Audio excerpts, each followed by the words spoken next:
시작했습니다. 네, 오늘도 시작이네. 안녕하세요.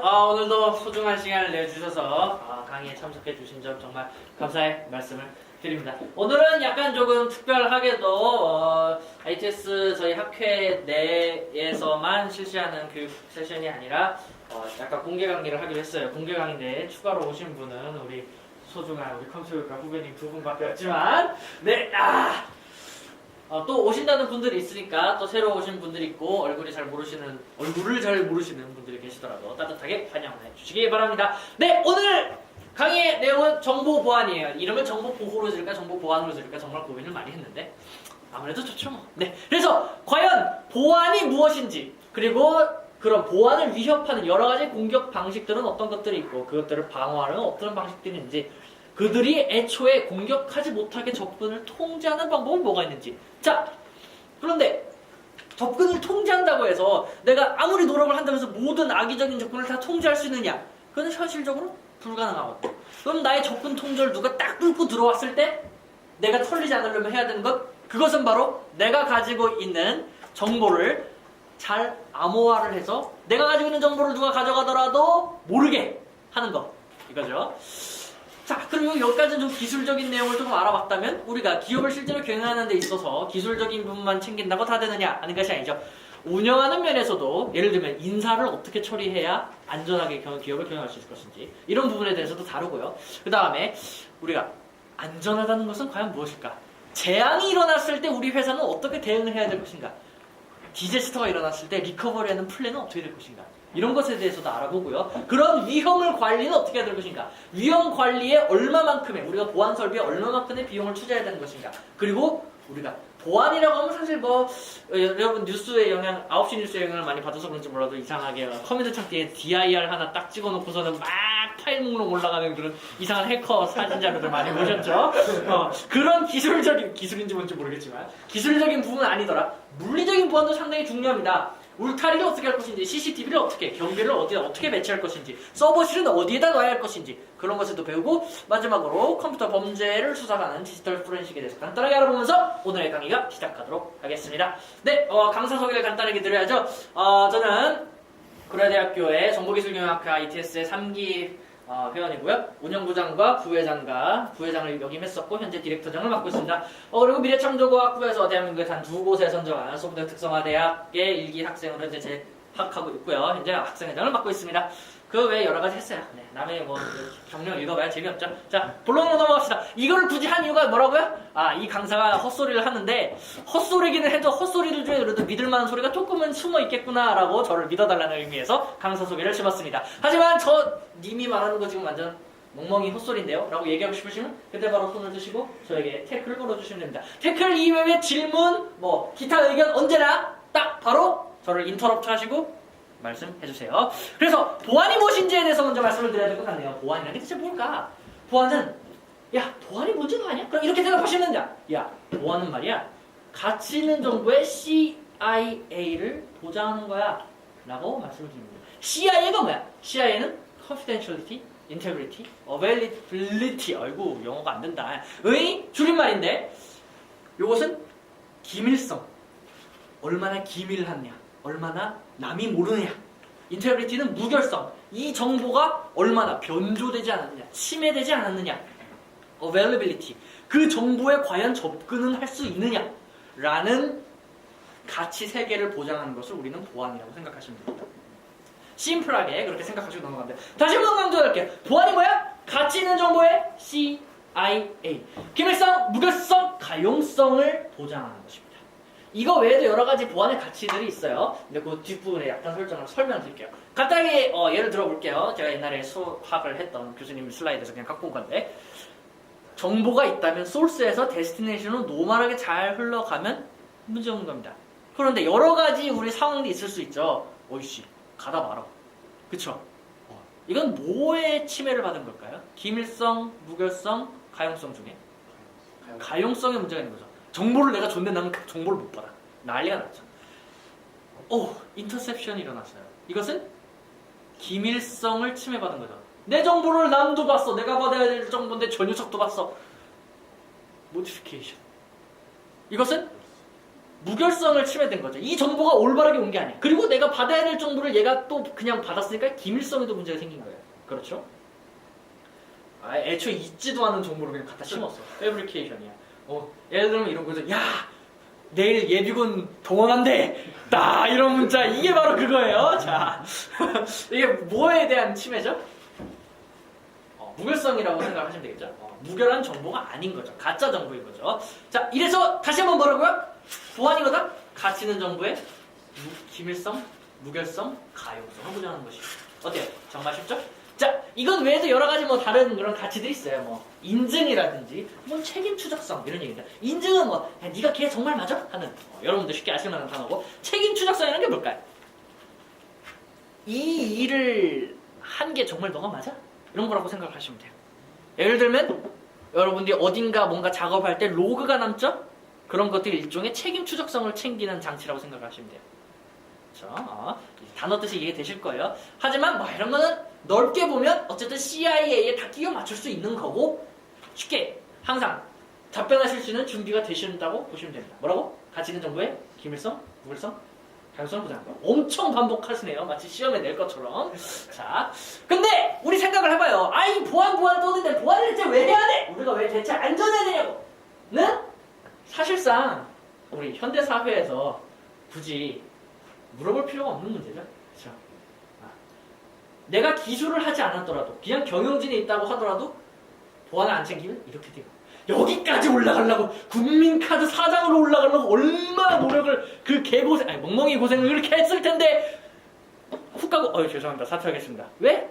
여기에 대한 개념이 없어서 뭐다? 즉 우리 사회에서 보안을 왜 공부하고 왜 신경 써야 되는지를 이제는 굳이 물어볼 필요도 없는 당연한 얘기입니다. 자, 기본적인 용어 몇 개를 짚고 넘어갈게요. vulnerability는 취약점이라는 뜻이고요. threat는 어떤 가능성으로서의 위험이고요. 리스크는 확률이에요. 그거에. 네. 그리고 컨트롤은 이 취약점을 줄이는 어떤 수단이다 이렇게 생각하시면 돼요. 네. 그런가 보다. 그런 용어인가 보다 하고 대충 어감만 갖고 넘어가세요. 외우실 필요 없어요. 제가 여러분들께 뭐 시험 문제를 내가지고 학점을 매기는 것도 아니고. 자, 아주 또 이쁜 그림이 하나 있어가지고 제가 또 갖고 왔어요. threat는 vulnerability를 컨트롤하는 것으로서 블락할 수 있다. 여러분 그 뭐 네덜란드인지 무식인지 방파제에 막 구멍이 나가지고 이거 손으로 이렇게 막았다 그거 아시죠? 그 그림이야. 이해되시죠? 네. 자, 그럼 본론으로 툭툭 들어갈게요. 접근 통제. 접근 통제가 대체 무엇인지. 통제라는 거 크게 우리가 이렇게 생각해 볼 수 있어요. 물리적인 통제, 관리적인 통제, 기술적인 통제. 물리적인 통제, CCTV, 자물쇠, 경비원 이런 것들이 물리적인 통제죠. 맨트랩이 뭘까? 맨트랩이 뭔지 아시는 분? 네, 제가 설명드릴게요. 사람이 지나가면 함정에 딱 빠지는 그게 아니라 이제 문이 있어요. 문이 있으면 이중문이 되어 있는 거야. 이중문. 그래서 우리 회사에 예를 들어서 딱 누군가 이렇게 딱 들어가요. 그러면은 문이 들어오면 여기 문이 닫히고요. 이 문이 닫혀야지만 요 문이 열리게 되는 이중문 구조예요. 이게 대체 무슨 소리냐 하면 이런 걸 막는 거죠. 여러분 아파트 같은 데 딱 보시면은 이제 카드 찍어야 되거나 뭐 비밀번호를 입력해야 문 열리는 거 있죠. 근데 어떻게 앞사람이 열면 어이구 하면서 뛰어가서 탁 팔을 내밀잖아. 그쵸? 그거를 막기 위한 이중문을 맨트랩이라고 해요. 이해되시죠? 네. 그럼 물리적으로 통제하는 방법이 있고요. 그 다음에 관리적으로 통제하는 방법이 있어요. 직무를 분리시켜요. 예를 들어서 내가 우리 회사 인사과 과장이야. 인사과 과장인데 돈이 좀 부족해. 야, 이 재무팀 너 일로 와. 우리 과에 뭐 이거를 좀 이렇게 직무 분리가 제대로 안 된 거죠. 통제가 안 되는 거야. 그렇죠. 기술적인 통제는 뭐 암호화, 인증 이런 것들이 있죠. 여러분들 집에 하나씩 다 깔고 계시는 안티바이러스 백신. 자, 이렇게 구분을 할 수도 있지만 통제 이렇게 구분을 할 수도 있어요. 예방 통제, 탐지 통제, 교정 통제. 어떤 일이 터지기 전에 예방하는 게 예방이고요. 터졌는데 내가 털렸어. 예방을 열심히 했는데 털릴 수도 있잖아. 그쵸? 근데 정말 무서운 건 내가 털렸는지도 모르는 거야. 그쵸? 이번에 일어난 사건처럼 KT에 뭐 하루에 동일한 해커가 같은 IP로 36만 번 접속해도 모르는 그런 탐지 통제가 전혀 작동하지 않았다는 얘기죠. 제가 털리고 있으면 털리고 있는 건 인식을 해야지. 그쵸? 그리고 털리고 나면 어떻게 해요?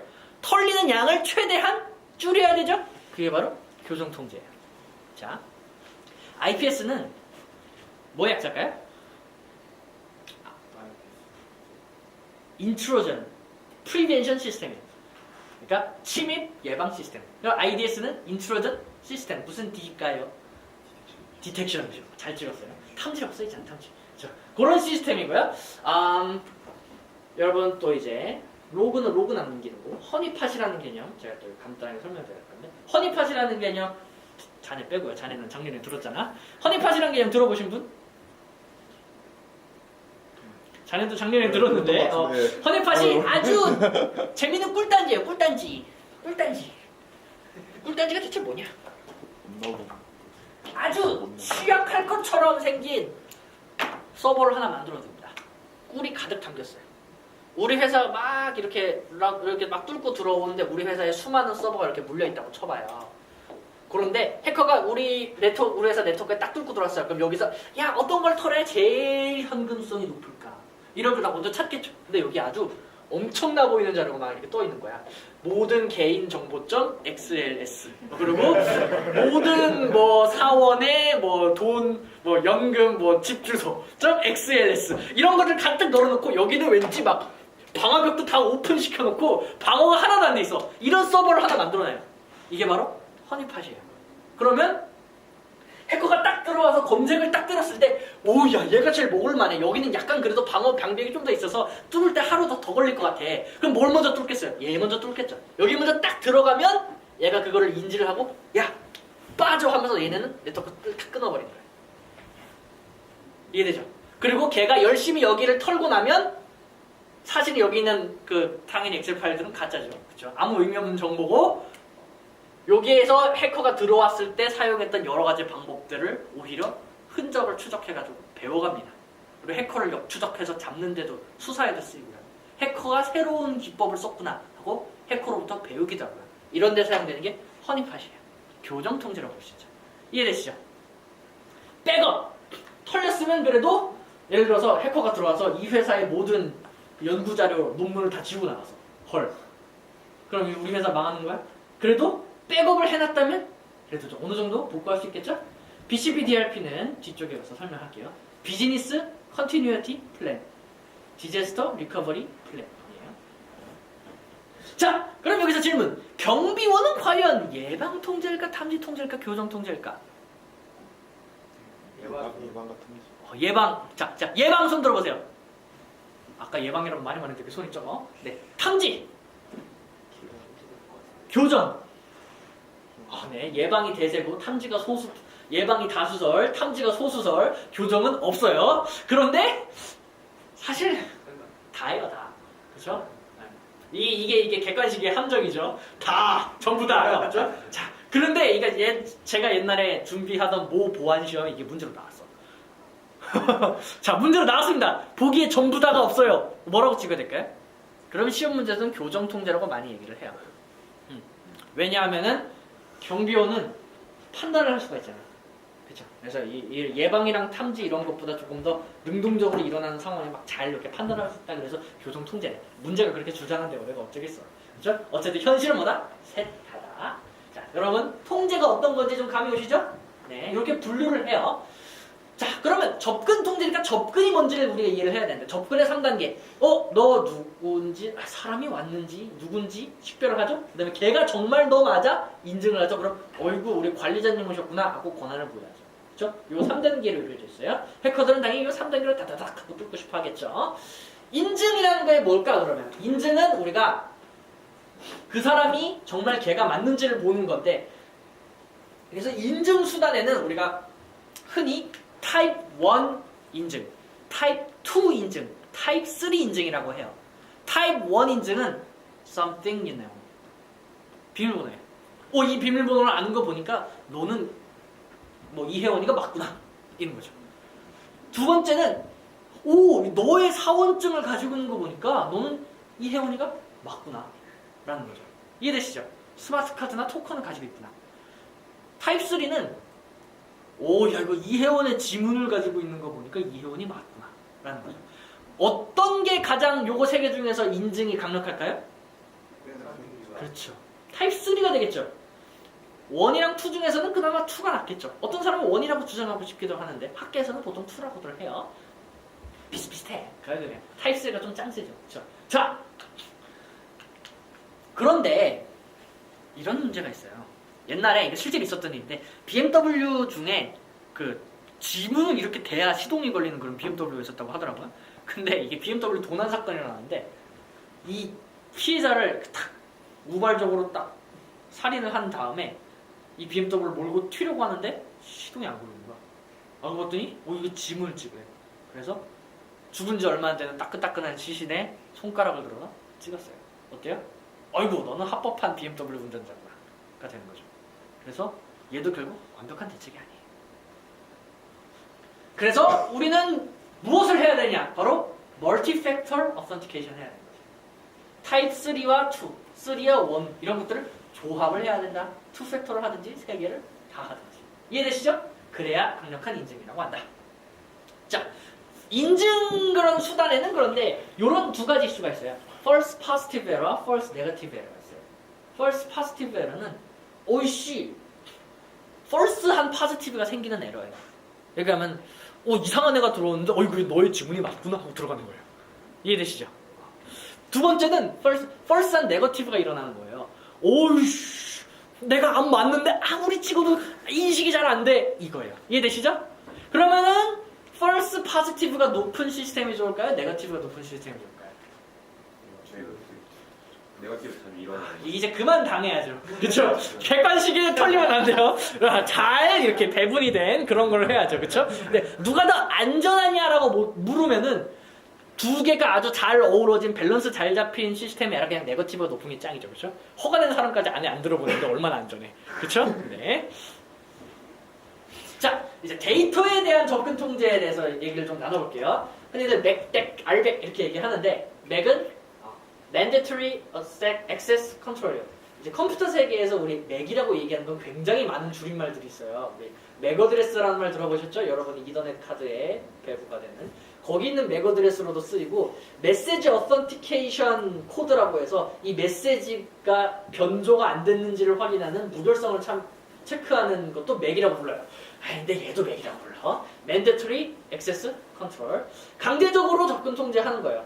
시스템이 얘의 이 데이터는 어떤 애밖에 볼 수 없어 라고 지정하는 게 맥입니다. Security Labels라고 해서 이게 미국 국방성에서 처음 시작한 게 맥이고요. 카테고리와 레벨로 이루어져 있어요. 카테고리. 예를 들면은 너는 작전과, 너는 이거 현역을 한다는 거 잘 모르겠네. 물류과 딱 이렇게 얘기를 해요. 그러면은 레벨은 너는 소령, 너는 준장 이렇게 있잖아요. 그러면 야 작전과의 소령이 볼 수 있는 그런 시큐리티 레벨은 어느 정도 레이블이 붙은 그런 문서들이 있다. 이런 거죠. 요 문서는 딱 작성이 되는데 완전 탑 시크릿이야. 그래서 예를 들면은 작전에서도 탑 시크릿 등급을 가지고 있고 물류에서도 탑 시크릿 아이고 혀 보인다. 등급을 가진 애만 볼 수 있는 그런 문서다라는 거를 문서 앞에 이 시크릿 레이블 딱지를 붙여서 이 문서는 누구만 볼 수 있다라고 하는 거죠. 이해되시죠? 이제 덱은 영어를 디스크리셔널이에요. 액세스 컨트롤이에요. 임의적인 접근 통제인데 이거는 아까 거는 시스템이 결정해요. 근데 얘는 문서를 작성하고 문서를 가진 사람이 현재 문서를 소유하고 있는 소유자가 보안 등급을 결정해요. 대표적으로 얘는 우리가 사용하고 있는 수많은 OS에서 사용하고 있는 방식이에요. 윈도우즈나 리눅스 계열에서 우리가 권한을 지정을 해줄 수 있죠. 이 문서는 누구 이상 볼 수 있어. 소유자, 무슨 무릎, 이렇게 보안 랩, 접근 권한을 777로 떨었다. 이런 것들. 쓰기 권한, 읽기 권한, 이런 거 컴퓨터 사용하다가 보셨을 거예요. 요 친구에 다. 임의적으로 내가 바꿀 수 있어요. 살다 보면. 그쵸? 내가 데이터 소유자면 바꿀 수가 있어요. R백은 이제 논덱 시리즈 중에 가장 유명한 애가 R백인데 우리가 보통 논덱인 다른 애들은 워낙 듣보잡이라서 R백만 보통 많이 이야기를 해요. R백은 롤 베이스드 액세스 컨트롤이에요. 이제 그 역할에 맞춘 거죠. 아까 같은 경우에는 이제 시스템이 결정한다. 혹은 데이터를 가진 사람이 결정하는데 이거는 역할이라는 주체가 그냥 결정하는 거예요. 인사과의 과장. 아까부터 생각나는 게 인사과밖에 없어. 오늘 인사과에서 오신 분의 강의를 들어가지고 인사과의 과장 뭐 이런 사람들로 딱 그러면 인사과는 이만큼 볼 수 있어. 이런 게 정해져 있는 거죠. 예를 들면은 뭐 나는 뭐 마케팅 입장에 CMO야. CMO는 이만큼. 이렇게 역할이 바뀐 거예요. 이 CMO가 다른 데로 쭉 올라갔어요. 올라가서 CEO가 됐다고 해보자. 그러면 CEO가 되면 다 볼 수 있을 것 같죠? 아니라는 거예요. CEO가 볼 수 있는 문서는 다른 종류가 따로 정해져 있고요. CMO 시절에 봤던 거를 괜히 못 보게 될 수도 있어요. 그 다음에 새로운 신임 CMO가 딱 어우 이러면서 볼 수 있게 되는 거죠. 뭐다? 역할이 권한 등급을 결정한다. 네, 이런 거 좋아하시죠 여러분들? 네. 맨날 교수님이 이렇게 수업할 때 이렇게 딱 표만 나오면 이거 적어야 돼. 딱 이러죠. 저도 그래요. 네. 자, 네, 보안 모델이라는 게 있어요. 보안 모델이라는 건 뭐냐면 보안이라는 학문 자체가 정립되던 그런 아주 암흑기의 시절에 여러 가지 기업에서 사용하던 보안 정책을 실제로 이제 구현하기 위해서 모델을 세워준 거예요. 야, 이대로 하면 안전하더라라는 그런 시스템을 갖춰준 거죠. 대표적으로 BLP, 뭐 벨 라파듈라 모델이라고 있어요. 그리고 뭐 비바 모델, 뭐 클라겐 윌슨 차이니스 월 모델인데 대표적인 친구들만 조금 볼게요. 여기서도 더 추려서 아까 설명한 내용들 있죠, 그렇죠? 근데 이 보안 모델은 이렇게 딱 처음에 우리 기업을 이렇게 딱 만들었을 때 딱 정하는 거잖아요. 그래서 나중에 모델을 이렇게 딱 세웠다가 이게 보안이 너무 안 좋아서 이렇게 바꿔야 돼. 그럼 리스트럭처링 비용이 너무 크잖아요. 그래서 처음부터 이렇게 이쁘게 잘 보안성 높게 해라 라고 하기 위해서 모델이라는 걸로 연구를 한 거예요. 벨 라파듈라 모델을 한번 보실게요. 가장 유명하고 대표적이고 최초로 수학적으로 얘는 안전하다라고 증명이 된 보안 모델이에요. 벨 라파듈라 모델은 되게 간단하게 돼 있는데 옛날에는 이것도 아주 대단하고 얘기했지. No read up, no write down 이에요. 뭐냐? 내 보안 등급보다 상위 레벨에 있는 문서는 읽을 수가 없어요. 그렇죠? 그래야 되겠죠? 그런데 하위 레벨의 문서를 쓰지 말라는 건 무슨 소릴까? 예를 들어서 내가 이거예요. 내가 작전과에 뭐 중장이야, 중장, 3스타야. 3스타인데 나 그래도 모든 부사관들까지는 볼 수 있는 그런 작전 문서를 만들 수 있잖아요. 근데 못 만들게 해요. 중장은 중장 클래스에 있는 그런 아주 탑시크릿 문서만 작성하게 해요. 왜 그럴까요? 왜냐하면 자기보다 하위 레벨의 문서는 만들어도 될 것 같지만 자기도 모르게 자기가 알고 있는 상위 레벨의 정보가 이 문서 안에 녹아 들어갈 수 있기 때문에 그거를 막기 위해서 No Write Down 정책이 강제적으로 적용이 되는 거죠. 이게 시스템적으로 구현이 돼요. 그래서 중장이 워드를 딱 이렇게 쳐가지고서 보안 등급 설정할 때 야 이거는 그래도 하사 이상은 다 봐야지 이렇게 딱 설정하면 안 됨 이렇게 딱 뜨는 거죠. 이해되시죠? 네. 차이니즈 월 모델이 또 이제 여러분들에게 조금 의미가 있을 것 같아서 얘기를 드릴게요. 중국성 만리장성 모델인데 이게 만든 사람은 브로어라는 사람이랑 내쉬라는 사람이에요. 브로어 내쉬라는 그런 이름보다는 차이니즈 월이라는 말이 워낙 더 유명한데 뭐냐면 같은 분야에서 일하는 그런 두 경쟁사라고 예를 들게요. 두 경쟁사한테 내가 컨설팅을 둘 다 해줬다고 쳐봐요. 그럼 나는 얘네 정보도 알고 얘네 정보도 알죠. 그러면 예를 들어서 이럴 수 있어요. 야, 내가 신한카드 보안 컨설팅 딱 해줬는데 우리가 신한카드 이렇게 잘 됐어. 엄마. 국민 너네도 이제 그만 털리고 우리한테 보안 컨설팅 받을래? 이럴 수 있는 거죠. 그러면서 이렇게 얘기해요. 야, 신한이 나한테 우리 회사에 보안 컨설팅 받아서 이만큼이나 보안도가 상승했어. 그래서 얘네는 연마다 이만큼의 자원을 절약하고 있다? 다고 국민한테 가서 영어를 하고 싶겠죠. 그래야 얘네들이 우리 회사 거 써주고 싶을 테니까 우리한테 컨설팅 받고 싶을 테니까 우리 회사의 실적이 이만큼 있는데 안 된다는 거예요. 그것을 막은 게 차이니즈 월 모델이에요. 이게 시스템적으로도 구현이 되어 있고요. 대부분의 선진 국가에서 법률로도 구현이 되어 있어요. 네, 안 돼요. 이거 갑니다. 쇠고랑 차영, 찰캉찰캉. 자, 간단히 볼게요. A의 정보가 은행이라는 예를 들었네요. B한테 쫙 넘어감으로써 애널리스트 A와 애널리스트 B는 애널리스트 A는 야 A한테 상담해가지고 딱 받은 정보를 자기 회사한테 보고를 하겠죠? 그럼 회사는 그 정보를 당연히 전환할 거예요. 애널리스트 B가 야 우리 회사에 야 뭐 신한카드라든지 어떤 카드사 관련한 정보 없나 하면서 딱 검색해봐도 신한카드 얼마 전에 컨설팅 해줬어. 딱 읽은 다음에 야 엄마 국민 너네도 봐봐 이렇게 딱 해주는 거죠. 그러면 이게 상충이 발생하는 거죠. 그래서 막는 거예요. 읽은 사람은 애초에 보고를 못하도록 쓸 수 없도록 회사에도 보고하지 말도록. 그리고 뭐에 관련된 뭐 정보를 딱 카드사에 관련된 정보를 이만큼 알고 있는 사람은 애초에 카드 관련해 가지고서는 컨설팅을 못 해주도록 하는 거죠. 이게 막는 거예요. 이해되시죠? 이게 브로어 내쉬 모델 혹은 차이니즈 롤 모델이에요. 네. 접근 통제 그리고 보안 모델, 보안 이론에 관련된 내용을 조금 하셨고요. 이제 여러분들 조금 재밌어요. 그럼 해커는 과연 나를 어떻게 뚫는지 그리고 어떻게 방어를 하시는지에 대해서 보도록 할게요. 좀 유명한 되게 대표적인 케이스들만 조금 가지고 왔어요. 이제 보안 위협에 대한 분류는 뭐 여러 가지를 분류할 수가 있는데 크게 능동적인 공격과 수동적인 공격이 있어요. 능동적인 공격은 직접 가가지고 내가 으악 어떻게 하는 거야.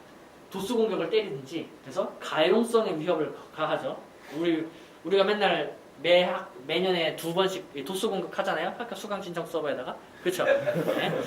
가용성의 문제를 일으키는 거죠. 뭐 메시지를 변조한다든지 뭐 인증을 뭐 매스크레이딩 가장이죠. 내가 예를 들어 이혜원이 아닌데 이혜원 ITS 뭐 학회 회장인 것처럼 막 이메일을 교수님께 뿌린다든지 뭐 이런 것들. 교수님들 너희들은 이제 끝났어 막 이렇게 메일을 보내는데 그런 가장 정보를 갖다 심는 거죠. 이건 굉장히 능동적인 공격이에요. 그렇죠? 수동적인 공격은 뭐냐? 예를 들면 이런 거죠. 트래픽 분석. 그냥 여기 막 인터넷 세상에 떠돌아다니고 있는 트래픽들을 그냥 봐요. 그러면서 오 얘네가 요즘 이렇게 정보를 많이 표시를 하네 핫하구나 이렇게 분석하는 거죠. 그리고 뭐 예를 들면 도청 이런 게 있어요. 도청. 오 얘네가 이런 것들은 수동적인 공격이죠. 직접 가서 깽판 치진 않으니까. 여러 가지 분류를 하는데 분류는 뭐 그냥 분류를 하는 거고 여러분들에게 가장 와닿는 가장 많이 보실 수 있는 악성 소프트웨어 얘기를 먼저 할게요. 악성 소프트웨어 우리 흔히 막 악성 코드 우리 집 뭐 악성 코드 걸렸어 뭐 바이러스 걸렸어 그러잖아요. 여러분들 그런 말을 구분 없이 하시는데 사실은 굉장히 엄격한 구분이 있습니다. 원래 학문하는 사람들은 그런 걸 좋아한다. 바이러스라는 거는 감염이 돼야 돼요. 감염이 된다는 게 뭔 소리냐면 원본 파일이 있어요. 원본 어떤 실행 파일이 있는데 이 실행 파일에 바이러스가 진짜 감염이 되는 거야. 그래서 이 실행 파일이 변조가 돼야 돼요. 정상적인 동작 말고 파괴적인 혹은 그런 다른 동작도 수행할 수 있도록 멀쩡한 파일이 감염돼서 변조되는 게 바이러스고요. 보통 그 변조 코드에 자기를 복제할 수 있는 바이러스를 퍼뜨릴 수 있는 코드도 들어가 있어야 바이러스라고 구분을 하고요. 여러분 트로전 홀스 이런 거 많이 보셨죠? 이런 말 트로이의 목마 이거 막 그 뭐니? 신화인가? 전설인가? 뭐 하여간 아시죠? 막 말소가에 들어갈 때 그냥 빵 터졌다 이거잖아요. 똑같아요. 우리 컴퓨터에 가만히 잠자고 있었다가 빵 터지는 거예요. 얘는 어떤 개별 파일이에요. 그냥 또 하나의 독립적인 프로그램이에요. 어떤 기존에 있던 프로그램에 감염되는 게 아니라 독립적인 프로그램이 가만히 혼자 있다가 그냥 뭐 일하는 거죠. 개인정보 특히 요즘은 개인정보 유출시키는 애들 트로전 홀스라고 부르는 경향이 더 커졌어요. 항상 이 학문은 이게 용어가 좀 왔다리 갔다리 하니까 자기 복제나 감염 이런 기능은 없고요. 웜은 독자적으로 바이러스는 예를 들어서 이 파일이 바이러스에 걸렸어요. 내가 친구한테 막 욕을 해가지고서는 친구가 앙심을 풀어서 저한테 야 이거 진짜 재밌는 게임이야 하고 친구가 USB 메모리에 딱 바이러스를 심어서 줬어요. 이 진짜 게임, 이 정말 재밌는 게임이야. 이 게임에 바이러스를 심어서 줬어. 근데 저는 그 게임에 너무 관심이 없어서 단 한 번도 그 바이러스를 실행시키지 않았다고 해요. 이 바이러스를 우리 집에 복사를 해놨어. 근데 실행을 한 번도 안 시켰어요. 그럼 그 바이러스는 평생 동안 내 컴퓨터에 파괴 행동을 할 수가 없거든요. 왜? 그 실행 파일이 실행돼서 메모리에 올라가야지만 파괴 동작으로 생각할 수 있단 말이에요. 근데 웜은 그냥 지 혼자 실행돼요. 이렇게 생각하시면 돼요. 그렇게 생각하시면 편해요. 백도어는 관리소 홀로 새는 뒷문이에요. 예를 들면 이러죠. 여러분이 소프트웨어를 개발한다고 해보세요. 자, 내가 무슨 보안 소프트웨어를 딱 개발했는데 예를 들어서 우리 컴퓨터의 취약점을 이제 점검해주는 소프트웨어를 만들었다고 쳐봐요. 아니다. 그런 것보다 이런 걸 만들었다고 할까? 우리 컴퓨터 안에 있는 특정한 문서 파일을 이쁘게 찾아주는 내가 소프트웨어를 개발해요. 근데 문서를 찾아주니까 얼마나 개인정보 문제가 있어요. 그래서 이 문서를 찾으려면 내가 인증을 엄청나게 해야 돼. 비밀번호 치고 핸드폰 인증 문자 받아서 OTP 입력하고 지갑에서 보안카드 꺼내서 보안카드 입력을 하고 뭐 그다음에 지문을 찍고 그래야지만 문서를 검색할 수 있다고 해봐요.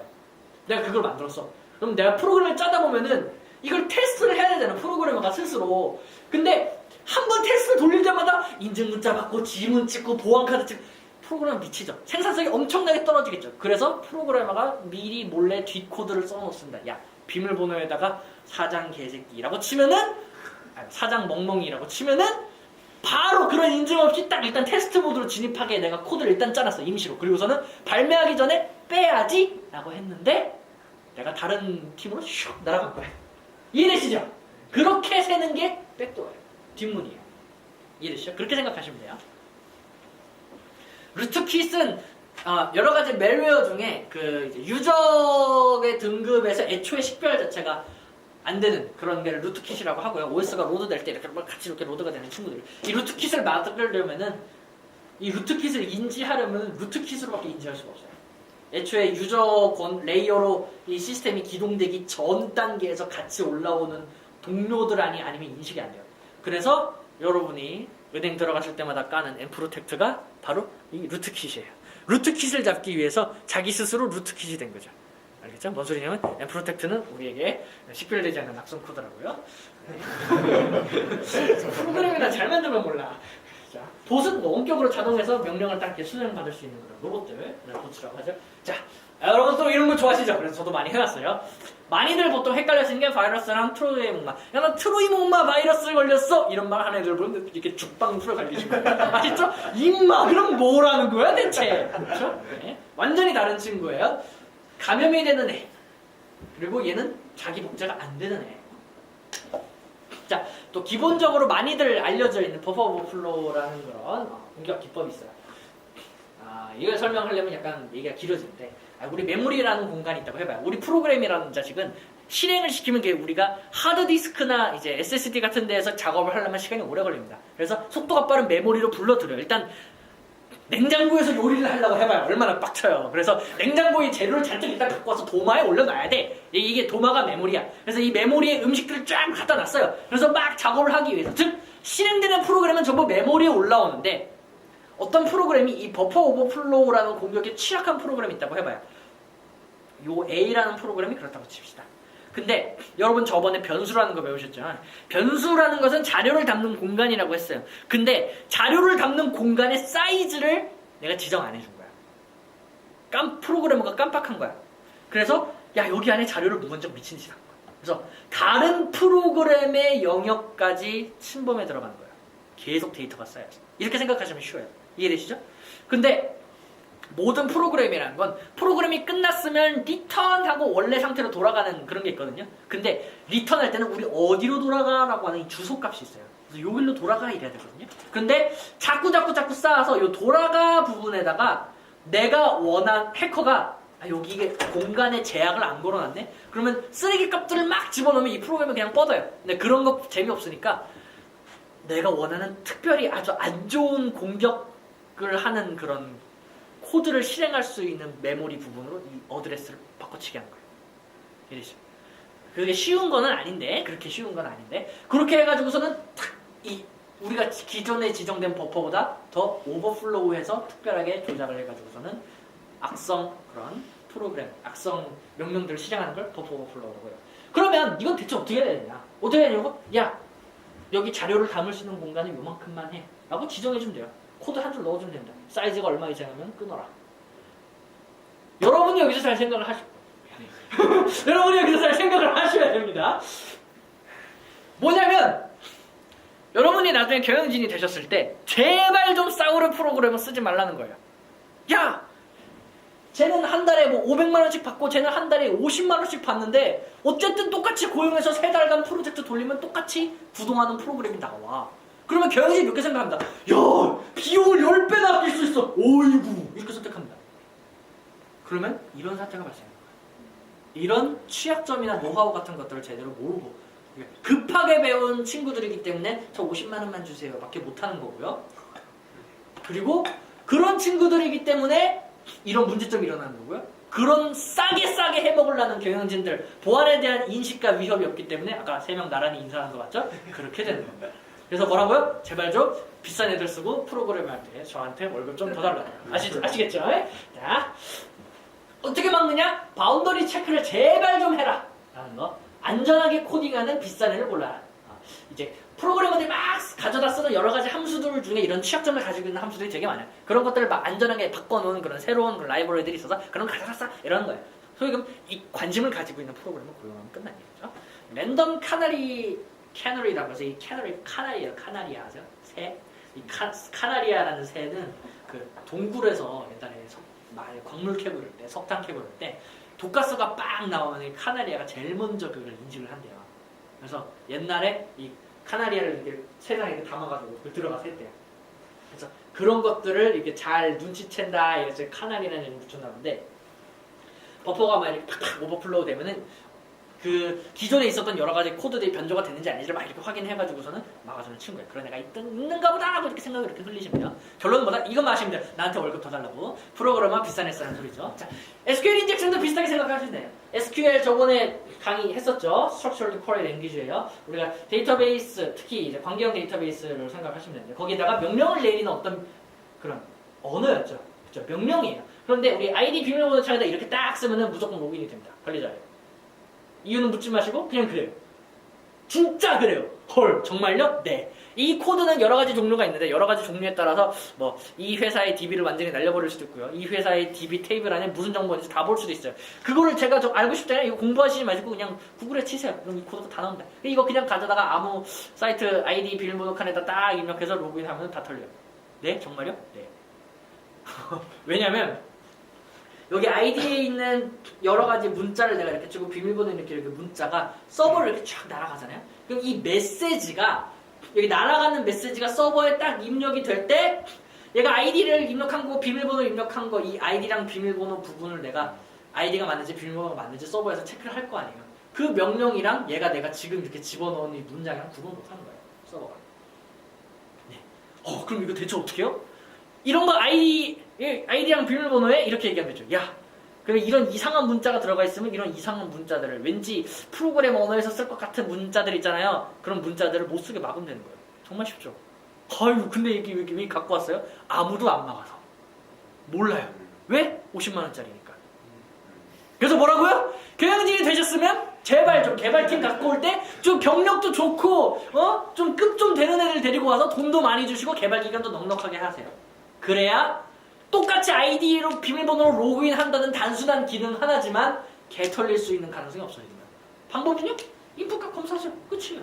어휴 쉬워. 이런 잘못된 인풋이 있으면 거절하시면 됩니다. 자, TCP 3-way 핸드쉐이킹이라는 개념을 잠깐 배우셔야 될 것 같은데 여기 클라이언트가 있어요. 고객이 있고요. 서버가 있어요. 서비스를 하는 친구죠. 얘가 야 너 나랑 통신할래? 라고 딱 물어보면은 오 그래 이제부터 자네랑 나랑 통신합시다 라고 딱 3번 메시지를 주고받는 거예요. 그래서 우리가 3-way 핸드쉐이킹이라고 하거든요. 이 핸드쉐이킹이 끝나면 이제 너랑 나랑은 통신하는 관계야 라고 하면서 서로 메시지를 쫙 서로 데이터 정보를 막 주고받게 되는 거예요. 그 정보를 주고받는 통신 채널을 링크하기 전에 우리 협업 과정을 거친다고 생각하시면 돼요. 그게 이렇게 구성이 돼 있어요. 클라이언트가 먼저 뭔지 묻지 마세요. 씬이라는 메시지를 그냥 보내요. 그럼 얘는 쉽게 얘기하면 야 너 나랑 통신할래? 이런 메시지라고 생각하시면 돼요. 그럼 얘는 딱 받고서 그래 나 괜찮아. 액이에요. acknowledge. 그 다음에 야 너도 나랑 통신 괜찮은 상태 맞아? 이렇게 같이 물어보는 거예요. 씬 플러스 액을 딱 보냅니다. 그럼 얘가 나도 통신 괜찮아 라고 하면 이제부터 우리 악수 딱 했네? 우리 이제부터 통신 시작. 우리 통신하는 관계야 가 되는 게 TCP 3-way 핸드쉐이킹이에요. 여기까지 괜찮으시죠? 네. 실제로 우리가 이렇게 해서 두 서버와 클라이언트 사이에 연결이 딱 맺어지면 그때부터 이제 데이터를 보냅니다. 그런데 왜 갑자기 이 얘기를 먼저 했냐면 중간 바로 다음 슬라이드에 나올 거예요. 여러분 도스 공격이라는 거 언론에서 많이 들어보셨죠? 도스 denial of service예요. 서비스를 못하게 하는 거. 서비스 거부 공격이고요. 희생자의 시스템 자원에 대한 공격을 해가지고 서비스를 못하게 만드는 거예요. 굉장히 공격 내도 간단해요. 여러분 정말 이걸 하시고 싶으시면 그냥 F5를 누르는 매크로를 한 1분 정도 짜셔서 그냥 G매크로 뺨 시작해가지고 F5를 평생 누르면 그 외에는 서비스를 참 하기 힘들게 됩니다. 정말요. 네, 아주 간단해요. 근본적으로 방어할 수 있는 방법은 없어요. 왜냐? 그렇다고 홈페이지 운영 안 할 거야? 그럴 수는 없는 노릇이죠. 기업에서 근본적으로 방어할 수 있는 방법은 없어요. 왜? 일반 유저인지 악성 유저인지 얘가 어느 정도 공격을 본격적으로 시작하기 전까지는 알 수 없거든요. 그렇죠? 이 도스 공격은 굉장히 많은 종류가 있는데 그 중에서 몇 가지만 뽑아봤어요. 예, 여기 있는 그 중에서 몇 가지만 한번 배워보도록 할 거예요. 각각이 무슨 공격인지 더 궁금하시면 저한테 딱 연락하시고요.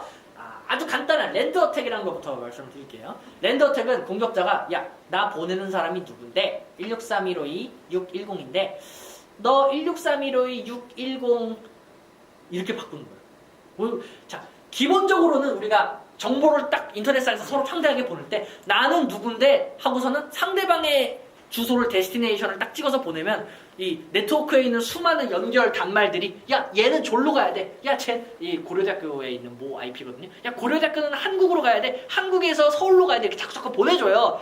그런데 그러니까 우리가 공격하는 사람이 요구를 잘 쓸 수가 있겠죠. 이 소스는 편지 보낼 때 보내는 사람, 받는 사람 쓰는 거예요. 그런데 보내는 사람에다가 이 IP 주소를 또 쓴 거야. 받는 사람의 IP를 똑같이 썼어요. 이럴 수 있어요? 네.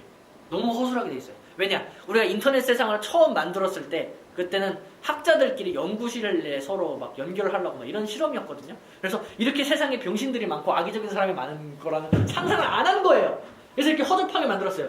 공격자랑 받는 사람이랑 보내는 사람이랑 같게 이 주소를 만들고요. 이 받는 사람의 IP를 딱 써요. 그러면 얘가 너 나랑 통신할래? 하고 씬을 딱 보내죠. 그럼 얘가 오 그래 나 너랑 통신할 수 있는 상태야. 그리고 너는 나랑 통신하려고 씬액을 보내야 돼요. 이거를 보내야 되는데 누구한테 보내야 돼요? 보낸 사람이 누구지? 얘한테 보내야 되겠네? 라고 딱 하는 거예요.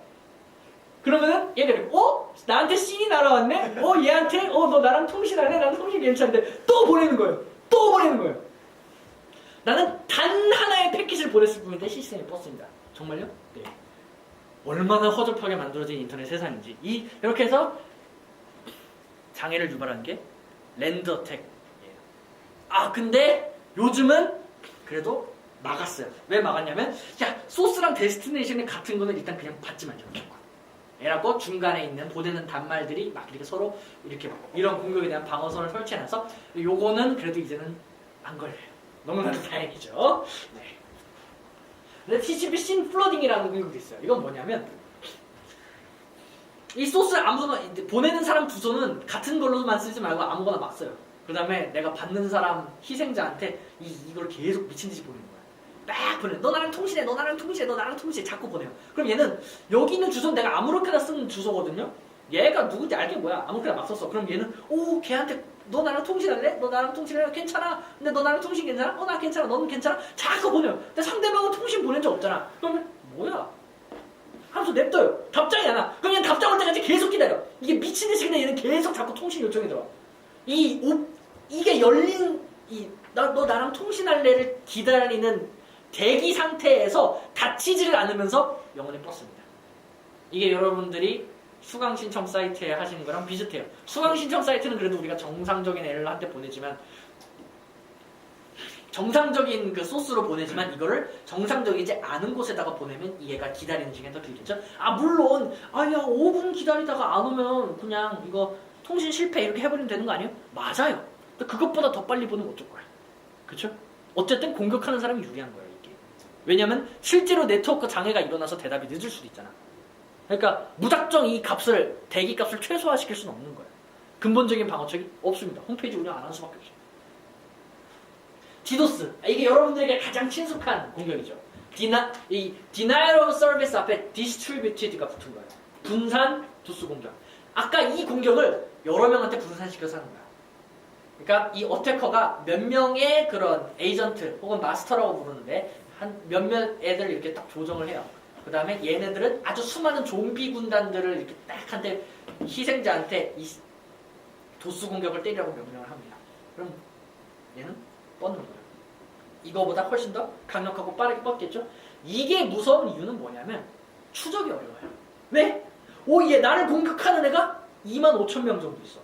그래서 25,000명 다 털려면 현실적으로 경찰, 검찰의 수사 인력이 부족한 거예요. 그러니까 많이 이용되는 거죠. 이해되시죠?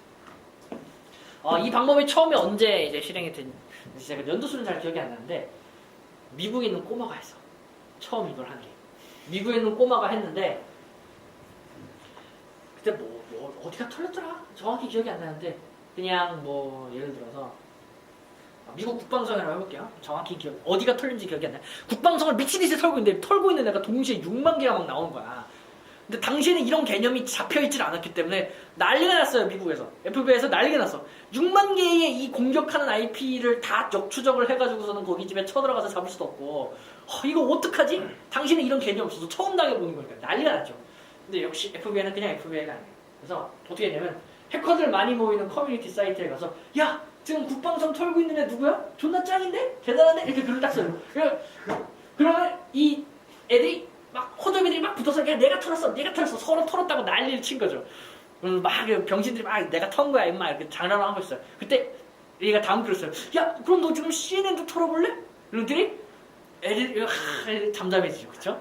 자기는 이제 이 방법 모르니까. 근데 한 몇 명만이 그래 내가 CNN 털지 뭐 이러면서 딱 답글을 달았는데 진짜 조금 있다 CNN도 털린 거예요. 그래서 FBI가 요놈 새끼 잡았다 하고서는 그 댓글 단 IP를 딱 들어가서 걔를 잡은 거죠. 네, FBI는 굳이 기술력이 아니더라도 수많은 사람들의 저 위에 있다는 거. 그래서 이 사건의 진정한 피해자는 CNN이죠. 자, IP 스푸핑 얘기를 해볼게요. 아까 이제 TCP 3-way 핸드쉐이킹을 기억하세요. 근데 처음에 이 뭐라고 해야 되지?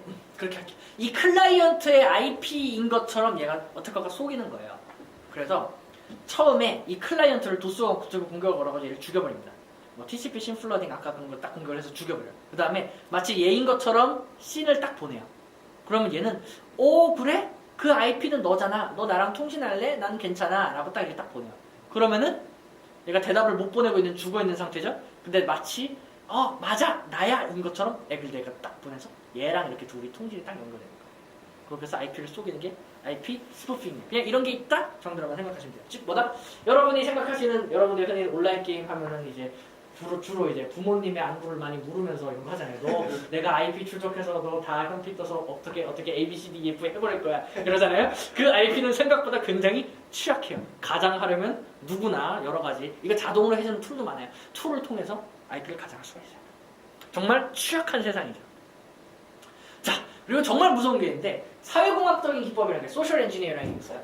인간의 취약점을 이용해가지고서는 정보를 유출하는 건데 이게 사실 가장 효과적인 방법이에요. 숄더 서핑 뭔지 아세요? 예를 들면 이런 거죠. 그렇죠. 이렇게 합니다. 야, 비밀번호가 3으로 시작하는데, 야, 주민등록번호가 8, 3으로 시작하는데 이렇게 보는 거예요.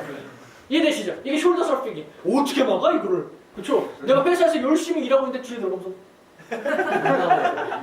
굉장히 무서운 공격이에요. 덤스 다이빙은 쓰레기통 뒤지는 거예요. 예를 들면 요즘 삼성전자에서 뭔가 핫한 거 새로 안 만들고 있나? 내가 삼전에다 투자 좀 해야 되겠는데 뭐 이런 거 있잖아. 그러면 삼전 주변에 있는 쓰레기통을 다 뒤집니다. 그러면서 괜찮은 뭐 문서 없나? 괜찮은 문서 대충 파쇄한 겁니다. 이렇게 보는 거예요. 그리고 개인정보도 뽑아가고요. 덤스다이빙 굉장히 위험해요. 많이 털려. 특히 일반인들은 여기서 아주 팔팔 털립니다. 스니핑은 도청이에요. 매스커레이딩은 아까 그거죠? 제가 학회장 이혜원인 것처럼 해서 우리 학회 지도교수님께 안녕하세요 이혜원입니다 라고 메일을 보내는 그런 가장이죠. 피기배킹이 아까 그거야. 아파트에서 딱 문 열릴 때 오유 들어가서 탁 이게 피기배킹이야. 그렇죠? 피기배킹을 막기 위해서 아까 뭘 한다고요? 맨트랩을 만든다고 그랬죠. 블랙메일은 이제 협박메일, 블랙메일이라고요. 이런 사람의 취약점을 이용해서 정보를 유출하는 게 소셜 엔지니어링, 사회공학적인 기법인데 사실 이게 제일 많고 제일 위험해요. 대책 알고 가야지. 이거 어떻게 막을 거야? 어떻게 하냐고요? 보안 인식 교육을 해야 돼요. 제발. 그렇죠? 마스커레이딩의 예를 또 들어볼게요. 전화가 와. 야! 너 이거 서버 비밀번호 바꿨어? 왜 접속이 안 돼? 이런 거야. 갑자기 전화가 딱 와서. 너 죄송하지만 그 누구시죠? 그럼 야, 너 내 목소리도 몰라? 이 새끼야, 내 사장이야 임마. 너네 보스 바꿔. 말하면은 비밀번호 뭐냐고 이러면 어리버리한 신입 사람들은 여기서 털리죠. 에이 안 걸릴 것 같은데요. 에이 하루에 날 맘먹고 기업 한 200개만 돌리면서 이 짓을 해보세요. 2개는 걸려요. 그렇죠. 그래서 뭐다? 보안 인식 교육을 잘해야 된다. 어떻게 대책보다 콜백을 할 줄 알아야 돼요. 콜백. 그러면 사장님 정말 죄송한데 제가 사장님 전화로 다시 걸겠습니다. 다 끊고 하나님한테 전화하면 되죠. 현실의 세상에서 그렇게 할 수 있을지 없을지는 잘 모르겠는데 네. 그런 인식 교육이 제대로 되어 있어야 이런 거. 오류를 최소한으로 할 수가 있어요. 자, 이게 얼마나 위험한 거냐면 현실적으로 가장 위험하다고 생각하는 보안 사고의 47.68%가 내부자에 의한 정보 유출이에요. 굉장히 위험하죠. 실제로 이 일이 있었죠. 얼마 전에 롯데, 국민, 농협 세 카드사가 한 번에 탈탈 털린 게 이거죠. 가장 이제 위험하다고 생각하는 게 정말 실제로 일어났어요. 이거는 2013년 초반에 설문조사한 건데. 자, 여러분이 또 관심 있어 하시는 암호 쪽으로 넘어가면 자, 어쨌든 털립니다. 아무리 노력을 해도 털려요. 그러면 덜 털리기 위해서 어떻게 해야 되냐? 내가 평소에 민감한 정보는 암호화를 해놔서 나만 알아볼 수 있게 해야죠. 암호 시스템의 종류를 간단하게 구분을 좀 할게요. 여러분들 이런 거 좋아하시나요? 저도 좋아해요. 암호는 크게 양방향 암호 시스템과 일방향 암호 시스템이 있어요. 양방향 암호 시스템은 이제 어떤 문장이 있으면 이 문장을 암호문으로 바꾼 다음에 암호문을 원래 문서로 딱 되돌릴 수 있는 걸 얘기해요. 뭐? 이상한데? 그럼 일방향은 뭐예요? 일방향은 어떤 문장이 있으면 이거를 암호문으로 바꿀 수 있어요. 근데 원래 문장이 뭐였는지 절대 알 수가 없어요. 그럼 그래도 어디다 써? 그런 쓰잘데기 없는 거 쓸 때가 다 있어요. 그런데 일방향 암호 시스템이라고 해요. 여기까지 괜찮으시죠? 자, 그리고 양방향 암호 시스템은 대칭키 암호와 비대칭키 암호가 있습니다. 이제부터 살펴보도록 할게요. 좋은 암호 시스템이란 기밀성, 무결성, 인증, 부인 방지, 가용성을 지원하는 친구다. 기밀성, 당연하죠? 무결성, 데이터가 변조되는지를 파악할 수 있으면 좋겠죠? 보내는 사람이 정말 이혜원 학회장이 맞는지 인증을 잘했으면 좋겠죠? 그렇죠? 근데 부인 방지라는 개념도 있어요. 이거 좀 재밌는데. 예를 들어서 학회장 이혜원이가 술을 이만큼 먹은 거야. 술을 이만큼 먹고 진짜 교수님한테 메일을 썼어. 너 평소 행실이 마음에 안 들더라. 수업도 잘 못하고. 이렇게 메일을 보냈어요. 이혜원이가 다음날 아침에 술 깨고 나서 난리가 났어. 헐, 어떡하지? 그래서 교수님께 이렇게 합니다. 교수님, 제가 어제 이메일 아이디를 해킹을 당해서 이렇게 딱 이렇게 구구절절하게 이제 이런 일이 있었는데 이것은 제가 쓴 것이 아니라 누군가의 나쁜 짓입니다라고 이야기하잖아요. 그게 바로 부인이에요. 그러면 부인을 못하도록 하는 기술이 부인 방지인 거죠. 아닌데 이 이메일에 첨부되어 있는 무슨 코드를 봤더니 네가 술 먹고 쓴 거 맞던데? 할 수 있는 기술이 부인 방지예요. 어디 많이 쓰이냐면 주로 영수증에 많이 써요. 전자상거래 한 다음에 영수증에 많이 써요. 이 물건을 네가 정말 사는 거 맞지? 라고 할 때. 엉뚱한 데다가 물건 보내면 나중에 법적인 문제가 팍 커질 수 하잖아요. 가용성 역시 왜 암호화를 한번 하는데 이 문장을 암호화하는데 3607년이 걸려요. 정말 짱센 암호화지만 암호화 한 번에 3607년이 걸려요. 그럼 쓸 수 있겠어요? 못 쓴다는 거죠. 자, 또 있어요. 암호화 알고리즘은 반드시 공개를 해야 돼요. 어이? 이건 무슨 귀신 씨나라 까먹는 소리야? 암호화를 하는 방법을 반드시 공개해야 훨씬 안전한 암호화입니다.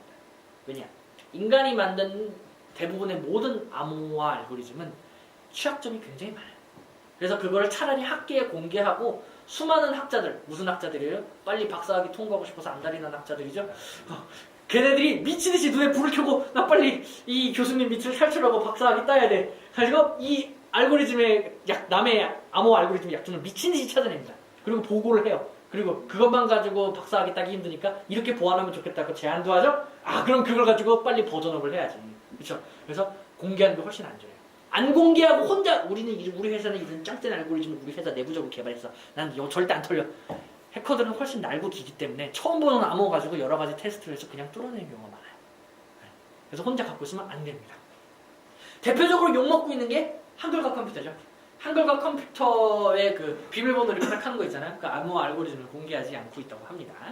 그래서 정부에서 굉장히 싫어해요. 한글과 컴퓨터를. 자, 그런데 암호화 키는 반드시 공개해서는 안 돼요. 암호화 키라는 것은 이 A라는 암호문을 A라는 어떤 문장을 로 바꾸는데 사용하는 어떤 열쇠예요. 이 열쇠가 있어야지만 이 암호문을 원래 평문으로 돌릴 수 있는 거죠. 즉 뭐다? 이 열쇠를 잘 간수해야 되는 게 중요한 거죠. 여기까지 이해되시죠? 자, 그런데 공격자가 암호를 깨는 여러 가지 방법 중에 가장 무식한 방법이 있는데 뭐냐면 모든 걸 다 대입해 보는 거야. 이거 암호화 키가 대체 뭘까 하면서 가능한 모든 문자, 모든 데이터를 다 대입해 보는 거예요. 그랬을 때 소요되는 노력을 워크 팩터라고 합니다. 이 키가 길수록 오래 걸려요. 이해되시죠? 네. 암호화 방법은 크게 이제 substitution, transposition 이렇게 얘기할 수가 있는데 substitution은 아주 간단해요. 문자를 다른 문자로 교체하는 거예요. 이런 문제의 문제가 뭐야? 암호화 방법 중에 이제 역사적 사료로 남아있는 것 중에 아주 오래된 게 있는데 그게 시저 암호래요. 시저. 시저가 막 외국으로 전쟁 나가고 이럴 때 국가 내부에서 막 반력이나 반란이 일어날 조짐 같은 것들을 보이는 그런 사람들의 명단을 이 암호를 써가지고 좀 보내게 시켰대요. 여러분 이 암호를 풀어보세요. 이거 어떻게 만든 걸까? 그냥 몇 칸 옮겨서. 그냥 옆으로 3칸 옮겼죠. 네. 그거예요. 시저는 시저는 참 멍청했다. 네. 트랜스포지션이라는 것도 있어요. 트랜스포지션은 문자의 위치를 바꾸는 거야. 서브스티튜션 문자를 대체하는 거고 트랜스포지션은 문자의 위치를 바꾸는 거야. 예를 들어서 암호문을 KTM, IOI, LMD, LON, KRI, IRG, NOH, CWT 힘들어. 이렇게 쫙 일렬로 적어서 누가 보냈어요. 다른 사람이 어떻게 할까 하면은 약속된 굵기의 이 나무통에다 이렇게 딱 감으면 암호문이 딱 들어가는 거죠. 이해되죠? 약속된 굵기라고 하지만 세 칸마다 띄어서 읽으면 되잖아. 그치? 자. 이렇게 트랜스포지션 수단이에요. 요렇게 실제로 썼던 암호를 옛날에 있었던 스카이테일 암호라고 해요. 굉장히 옛날 거지만. 그러면 현대 암호는 서브스티튜션 스타일을 많이 쓸까요? 트랜스포지션 스타일을 많이 쓸까요? 이제는 대답을 안 하네. 그만 낚으려고. 객관식의 함정이죠. 둘 다 섞어서 쓰죠. 당연한 소리를 물었어요. 자, 대칭키 암호와 비대칭키 암호 시스템이 있다고 했는데 제가 그것을 간단하게 설명드리도록 할게요. 대칭키 암호라는 암호라는 것은 암호를 하고 암호화를 다시 복호화할 때 사용되는 키가 완전히 동일한 암호화를 대칭키 암호 시스템이라고 해요. 문제는 뭐냐면 그럼 이 키는 어떻게 서로 알 거냐는 거예요. 예를 들어서 제가 이혜원이를 딱 이렇게 만나가지고서는 야 이제부터 우리 사이에 암호 키는 뭐 ADE야. 그러면은 우리 ADE라는 키를 가지고 서로 암호화를 해서 메시지를 주고받으면 상관없어요. 그런데 컴퓨터 시스템이잖아. 내가 우리 한국에서 물건을 사가지고서는 미국 아마존에 있는 사이트에 딱 이렇게 접속을 해가지고 물건을 샀는데 아마존에 있는 자식은 뭐 이렇게 배송하고 올 때 있는 수많은 정보를 내가 암호화를 해야 될 텐데 내가 아마존이면 어떻게 사전에 이렇게 키를 공유해? 이게 문제예요. 이해되시죠? 그리고 맨날 똑같은 키를 갖고 있으면 아까 뭐라고 했어요? 1부터 뭐 얼마까지 다 대입해보는 멍청이들이 있다고 했죠. 무식한 공격에 털릴 수가 있기 때문에 중간중간 키를 바꿔줘야 돼요. 이런 문제가 있어요. 자, 요런 암호화 알고리즘으로는 뭐 AES 요즘 많이 쓰죠. 안녕하세요. 어서오세요. AES라는 알고리즘 그리고 또 이제는 뚫려가지고선 잘 안 쓰는 트리플 데스. 트리플 데스를 이제 데스를 3번 한 게 트리플 데스예요. 데스 이런 알고리즘도 있어요. 여러분들은 이 AES만 생각하고 알고 계시면 됩니다. 대칭기 암호 시스템은 문제는 뭐냐면 나랑 아마존이랑 구글이랑 뭐 마이크로소프트랑 애플이랑 있으면 내가 애플한테 쓰는 키랑 내가 구글한테 사용하는 메시지 볼 때 쓰는 키랑 똑같으면 어떻게 돼요? 애플이 내가 구글이랑 하는 통신을 보고서 얘네 키 설마 통신자가 쟤니까 이거 쓰는 거 아닐까? 이렇게 생각해 볼 수도 있잖아요. 그러니까 통신하는 데마다 모두 다른 키를 써야 돼요. 그러면 키를 발급하는 문제 자체가 굉장히 어려워집니다. 왜? n명이면 어이구 2분의 n-1인가? 나 이거 계산이 안 되네 갑자기. 이런 수많은 키가 필요해요. 그쵸? n명 중에 2개 고른 거잖아. 이 순서에 상관없이. 그리고 키를 어떻게 전송할 거냐 이거죠. 내가 아마존이랑 키를 사전에 서로 같이 인식을 하고 있어야 되는데 이런 문제가 있어요. 그래서 나온 게 비대칭키의 암호 시스템입니다. 이 복잡해서 사망하실 것 같은 다이어그램은 뭔지 천천히 보도록 하자니. 비대칭키의 암호 알고리즘이라는 건 애초에 키라는 게 생성이 될 때 2가지 짝으로 생성이 돼요. 요 1번 키로 암호화를 하면 2번 키로만 풀어야 되고요. 2번 키로 암호화를 하면 1번 키로만 풀어야 돼요. 이런 짝꿍 키를 만들어요. 어떻게 만들어요? 그건 수학과 가서 문의하세요. 뭐 여러 가지 방법이 있어요. 있는데 뭐 그걸 여기서 설명하면 암호학 연계 전공을 하시든지 하시면 됩니다. 이런 애가 있다고 우리도 생각해 봅시다. 그러면 키는 항상 두 개로 이루어진 쌍이 있는 거예요. 그래서 한 놈은 나만 가지고 한 놈은 공개해버립니다. 나만 가진 것을 개인키 혹은 비밀키라고 하고요. 공개하는 것은 뭐 공개키 혹은 뭐 공유키 뭐 이렇게 얘기를 합니다. 공개키는 다 같이 여기다가 저장합시다 라고 이렇게 약속해 놓은 데가 있어요. 그냥 평범한 동네 DB예요. 거기다 딱 공개키를 딱 이렇게 딱 집어넣을 수 있어요. 그러면은 이 공개키는 누구나 접속해서 이 키를 알 수가 있어요. 아, 그럼 다 털리는 거 아니에요? 괜찮아. 나머지 하나 개인 키는 모르니까. 이 개인 키는 나만 가지고 절대 남에게 안 주면 됩니다. 질문인데. 예, 계속 하십시오. 공인인증서는 그럼 개인기예요? 공인인증서. 공인인증서라는 것은 뒷 슬라이드에 나와요. 기대가 아주 무럭무럭 되죠. 이런 거에다가 여러 가지 것들을 막 섞은 거예요. 그래서 공인인증서를 폐지하면 당장 대한민국이 망하는 이유가 뭔지를 여러분은 오늘 아시게 될 거예요. 왜 대한민국의 그 지읒 같은 액티브엑스에 매달릴 수밖에 없는지 그 슬픈 이유에 대해서도 아시게 될 겁니다. 정말 지읒 같죠. 하지만 그걸 없애면 대한민국은 사실상 망할 거예요. 없애는 순간. 네. 어쨌든 자, 그래서 뭐다? 개인 키는 절대 가지고 있고 남에게 전송을 안 해요. 공개 키는 여기다 갖다 놔요. 그럼 뭐가 센세이셔널하냐면 오우씨 키를 전송할 필요가 없어. 아까는 뭐예요? 키라는 거를 서로 같이 혜원아 이제부터 우리의 키는 ADE야 라는 것을 하는 작업 자체가 필요 없다는 거죠. 자, 수학자들의 승리죠. 그런데 자 봅시다. 내가 보내고자 하는 텍스트를 암호화를 시킬 때 1번이나 2번 중에 아무거나 해도 된다 그랬죠. 내 개인 키로 암호화하거나 내 공개 키로 암호화를 할 수가 있어요. 뭐로 할래요? 일단 먼저 내 공개 키로 암호화를 한다고 해봅시다. 그러면은 오케이. 잘 반대로 얘기했어. 내 개인 키로 암호화를 한다고 해봅시다. 오케이? 그걸 먼저 얘기해줘야 되겠어. 내 개인 키로 암호화를 하면은 얘가 그러면서 암호화문이 딱 생성이 됐죠? 그 다음에 이 암호문을 우리가 안전하지 않을 수 있는 untrusted한 채널을 통해서 딱 전송을 합니다. 그냥 전송을 해요. 여기 사이에 누가 이걸 보더라도 이건 암호화된 거니까 뭔 내용인지 몰라요. 자, 근데 얘를 받아요. 그럼 어떻게 해요? 아하, 이 빨간 애가 개인 키로 보냈구나. 그러면은 빨간 애의 공개 키로 내가 이걸 복호화해야지 하면은 딱 이걸 알 수가 있는 거예요. 이해되시죠? 자, 근데 여기서의 가장 큰 문제점은 뭐냐면 이 빨간 애의 공개 키는 아무나 가서 볼 수 있잖아. 그쵸? 여기 암호문 가져간 다음에 빨간 애의 공개 키를 가져다가 풀면 안에 내용 아무나 볼 수 있잖아. 그쵸? 그럼 왜 만든 거야 이거? 그쵸? 이 시스템은 즉 송신자의 개인 키로 암호화하는 시스템은 애초에 이 안에 있는 내용의 기밀을 보장하려고 만든 게 아니에요. 뭔 개소리야? 뭔 소리냐면 얘가 보냈다라는 것을 확실시하기 위한, 즉 술 먹고 이메일 쓴 거, 부인 방지를 위해서 개발한 거예요. 왜냐?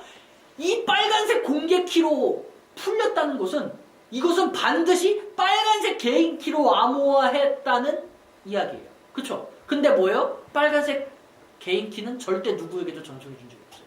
그럼 뭐다? 얘가 보낸 게 확실하구나. 이혜원이 술 먹고 쓴 게 확실하구나 라는 거죠. 그래서 송신자의 부인 방지 기능을 제공해요. 송신자가 정말 얘가 보낸 게 맞구나라는 걸 인증할 수가 있어요. 자, 그럼 반대로 얘기해보자. 아까 공개 키로 암호화한다면서요? 제가 아까 얘기를 하다 혀가 꼬였는데 이 수신자, 이 보라색 아이, 수신자의 공개 키로 암호화를 하는 거예요. 그럼 뭐로밖에 풀 수가 없어요? 수신자의 개인 키로밖에 풀 수가 없겠죠? 수신자의 공개 키로 암호화해서 넘기면 누구만 볼 수 있다고요? 수신자의 개인 키로 풀 수 있다. 여기서 문제가 굉장히 클리어해져요. 왜? 내가 아마존이랑 거래를 하고 싶은 자식들은 내가 평소에 아마존이랑 막 이렇게 야 우리 ADE로 하자, 우리 사이에 비밀 암호는 ADE야, 이걸 할 필요 없어요. 무조건 아마존의 공개 키는 뭐니까 그냥 그걸로 암호해서 보내면 돼요. 그럼 그 무조건 아마존밖에 풀 수가 없어요. 왜? 아마존의 개인 키는 아마존이 목숨 걸고 사수하니까. 이해되시죠? 요게 바로 비대칭 키 암호화 시스템. 송신자의 개인 키로 암호화를 하거나 수신자의 공개 키로 암호화를 하면 부인 방지, 인증 이런 거를 보장하는 기능으로 쓸 수도 있고, 대신 이건 기밀성 보장이 안 되죠. 기밀성을 보장하는 방식으로도 쓸 수가 있어요. 이건 부인 방지는 기능이 제공이 안 되죠. 이해되시죠? 이 둘 중에 원하는 건 뭐로도 딱 쓸 수 있는 센세이션하는 기술이 비대칭 키. 두 개 다른 거 있다고 해서 대칭한 키가 아니라 비대칭한 키다. 그래서 비대칭 키 암호화 시스템이고요. 이 비대칭 키 암호화 시스템은 게다가 뭐예요? 얘는 n 제곱이잖아. 2분의 n-1 n 제곱개 키를 만들어야 되는데 얘는 두 개씩 n개, 2n개예요. 1차로 올라가는 애랑 2차로 올라가는 애는 관리하는 데 드는 노력이 완전 다르죠. 그래서 더 좋은 거예요. 디지털 엔벨롭이 나왔어 드디어.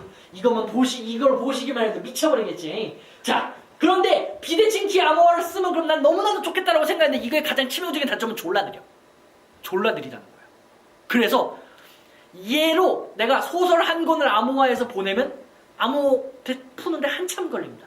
그래서 어떻게 하느냐? 우리 대칭키로 암호화를 해서 그냥 전송하는 거예요. 그럼 대칭키는 아까 뭐가 문제라고 했어요? 사전에 우리는 비밀 코드가 AD야 이걸 하는 게 문제라고 그랬죠? 이 대칭키를 비대칭키 암호화로 암호화해서 보내는 거예요. 이해되시죠? 즉 열쇠를 암호화해서 같이 보내는 거야. 빠르게 암호화할 수 있는 기술로 대칭키로 암호화를 해서 그 메시지를 보내는데 그럼 이걸 메시지를 풀기 위한 키를 사전에 공유해야 되잖아요. 사전에 공유하지 말고 상대방의 공개 키로 그 키 자체를 암호화해서 키는 짧으니까 암호화해서 그것까지 같이 보내버린 거예요. 이해되시죠? 여기까지 질문. 약간 드디어 헷갈리기 시작한다는 그 눈빛들이 지금 떠오르기 시작했어요. 자, 강의 자료 올려드릴 테니까 다이어리를 천천히 보세요. 순서대로 한 번만 더 볼게요. 자, 내가 일기를 썼어. 내 일기를 보낼 거야.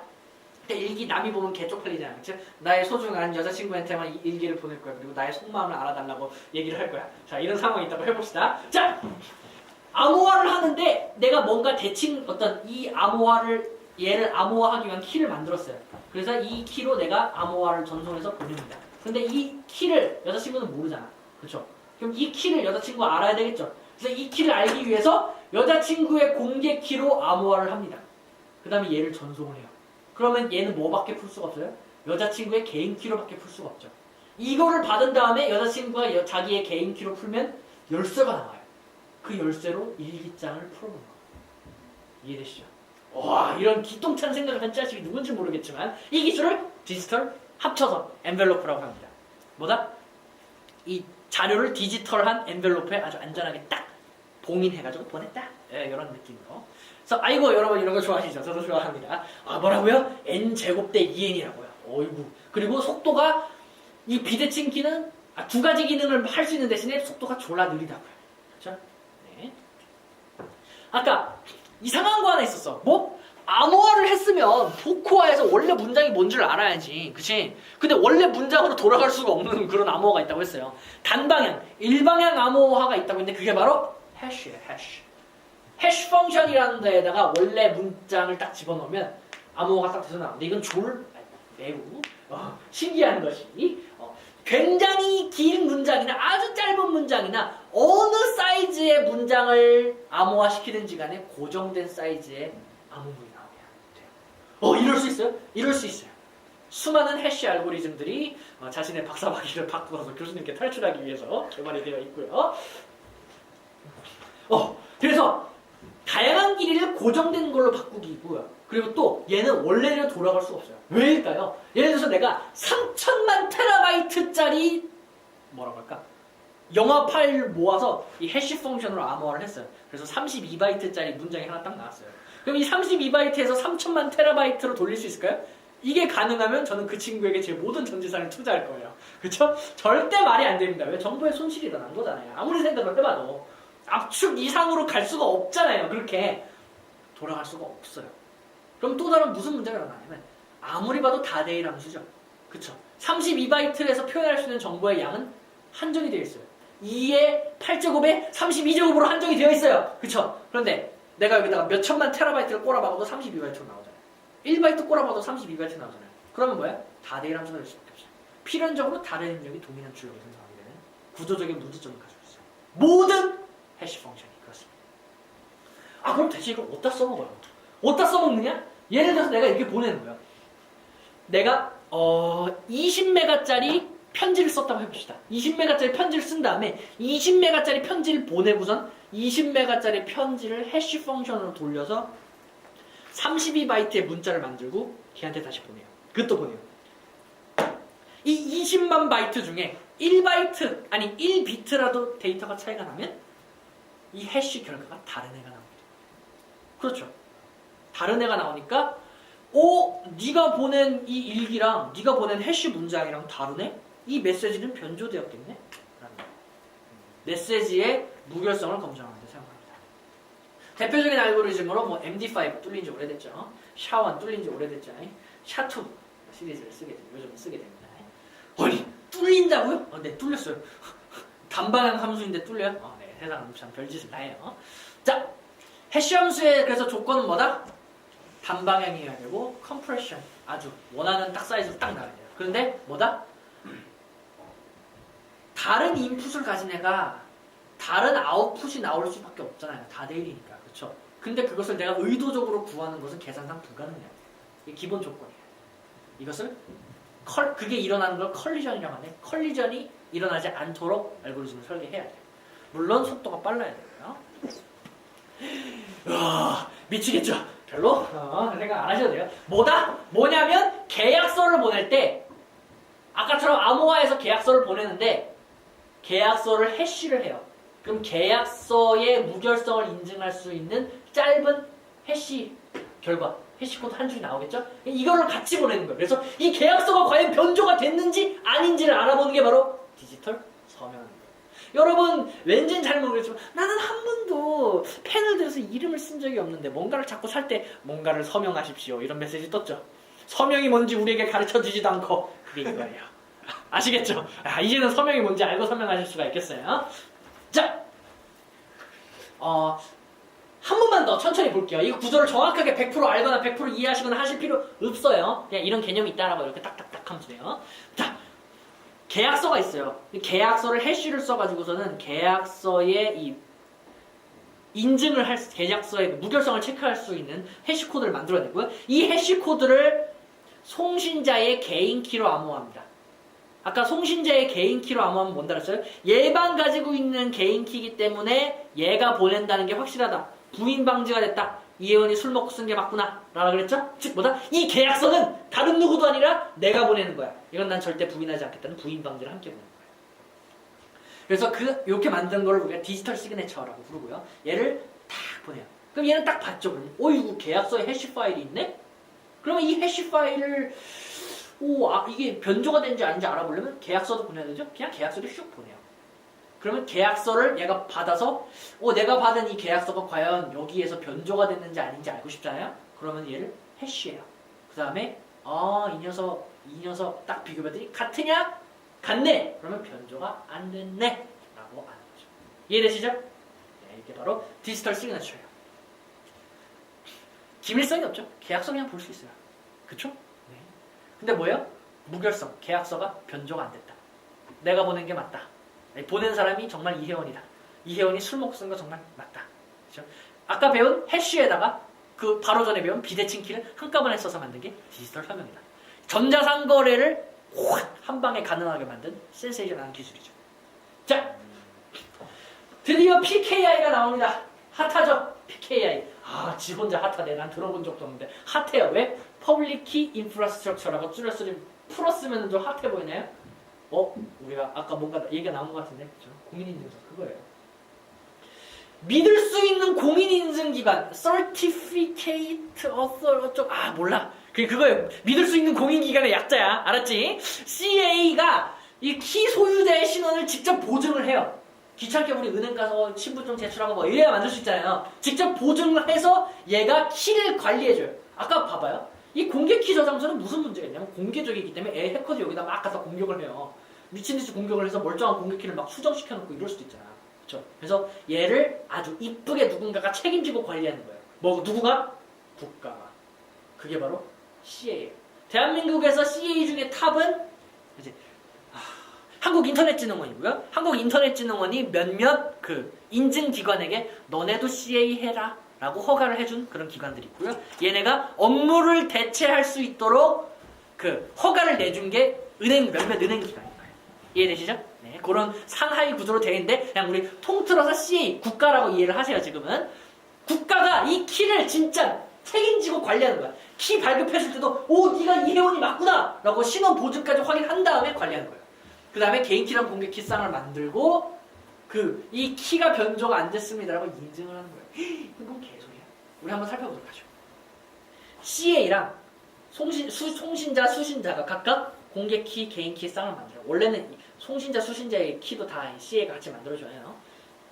자, 그 다음에 이 CA의 공개키는 어쨌든 공개되어 있잖아요. 그러니까 얘가 가져다가 쓸 수가 있어요. 그쵸? 빨간 게 이제 개인키, 파란 게 공개키예요. 자, 그 다음에 송신자, 수신자의 공개키를 얘가 이제 딱 받아요. CA가 받아요. 그럼 이걸 다 갖고 있죠, 얘는. 그 다음에 이 공개키가 정말 괜찮은 공개키인지, 그리고 이 사람이 정말 이혜원이가 멀쩡한 사람이 맞는지, 이혜원이의 탈을 쓴 뭔가 성형수술한 사람이 아닌지, 이런 걸 확인을 한 다음에 이 공개키를 뭐예요? 전자서명해줘요. 아까 나온 그거. 이게 이혜원의 공개키가 맞구나라고 CA의 개인키로 암호화해버려요. 여기까지 이해돼요? 그냥 그런 프로세스를 얘가 진행한다는 거예요. 전체적인 구조는 조금 이따 보게 될 거예요. 자, 그 다음에 여기에다가 담을 때 얘의 공개키만 담는 게 아니라 얘의 신원 정보도 같이 담아요. 얘는 뭐 이혜원이라는 친구고 어떤 친구고 어떤 친구다라는 것까지 같이 담아서 공개키랑 함께 CA의 개인키로 전자서명해요. 자, 이것을 그래서 이렇게 나온 게 바로 뭐다? 얘가 바로 인증서예요. 인증서. 국제인증서 표준은 X.509라는 그런 포맷으로 되어 있고요. 살다 보면 한 번 더 이름을 들어보실 수도 있을까봐 그냥 얘기해줘요. 요 인증서를 얘네가 받은 거야. 아, 인증서라는 게 그럼 대체 뭡니까? 인증서는 자기의 공개키예요. 자기의 공개키인데 이 공개키가 막 변조되지 않았다는 것을 CA, 국가가 보증해 준 거예요. 어떻게 보증해줘? 자신의 개인키로 보증해 준 거예요. 에? 뭔 소리야? 그러면 우리는 데이터를 서로 주고받기 전에 야, 네가 정말 이혜원 맞아? 난 요동현 맞는데? 라고 서로의 인증서를 교환하는 거예요. 그러면 이 인증서를 보고 네가 정말 걔가 맞구나 라고 알 수가 있어요. 자, 여기 이렇게 말만 들으니까 미칠 것 같지? 한번 간단한 프로세스를 보도록 하겠습니다. 자, 송신자 A가 있어요. 우리 보안하는 사람들을 혹은 네트워크 하는 사람들은 보통 A를 뭐라고 부르는지 아세요? 앨리스라고 불러요. 그렇죠? 받는 사람은 뭐게요? B가 있어요. B는 누구게요? 밥이라고 불러요. 앨리스와 밥이 있습니다. 앨리스와 밥이 있는데, 자, 여기 보시면은 얘는 자신의 A의 인증서를 갖고 있어요. 글씨를 내가 너무 작게 쓰네. B도 B의 인증서를 가지고 있어요. 자, 근데 인증서는 뭐라고 그랬어요? 자, 이제부터 초록색은 그린이야, 그린. 공개키고, 빨간색은 프라이빗, 개인키예요. 이해되시죠? 네. 자, 이 인증서는 얘의 공개키를 인증한 거예요. 내가 정말 맞아. 이 키가 정말 합당해. 아까 뭐라고 했어요? 여기 공개키 저장소에 있는 공개키는 누가 변조할 수 있는 위험이 있다고 그랬잖아요. 그래서 아주 합당하게 국가가 인증해 준 거예요. 자, A의 인증서도 요 인증서 안에 A가 들어있습니다. 그럼 인증서라는 건 대체 무엇이냐? 인증서라는 것은 CA예요. CA. 국가. 믿을 수 있는 기관. 절대적으로 믿을 수 있다고 전제된 기관. 절대적으로 국가를 믿을 수 있느냐 없느냐에 대한 논제는 나중으로 하고, 얘가 CA의 개인키로 이 인증서를 애초에 만든 거예요. CA의 개인키로 요 A의 공개키를 암호화, CA의 개인키로 B의 공개키를 암호화한 거예요. 그러면 모두 CA의 공개키를 가지고 있죠. 그냥 갖다가 쓰면 되니까, 공개니까. 그런데 우리가 서로 통신을 할 때, 야, 너 네 인증서 갖고 와봐. 나 네가 이혜원이라는 거 절대 못 믿겠어. 그래서 A가 B의 인증서를 손에 넣었습니다. 이걸 받았다고 해보세요. 그러면 이 인증서 안에 B가 정말 맞는지, B의 신원과 B의 공개키가 숨어있어. 이 인증서를 까봐야 되죠. 어떻게 까? 어떻게 깐다? 인증서는 CA가 개인키로 암호했으니까 개인키로 암호한 건 공개키로 풀어야 되죠. 누구의 공개키? CA의 공개키로 얘를 깝니다. 그럼 뭐가 나와요? B의 공개키가 짠! 하고 나오죠. 오! 이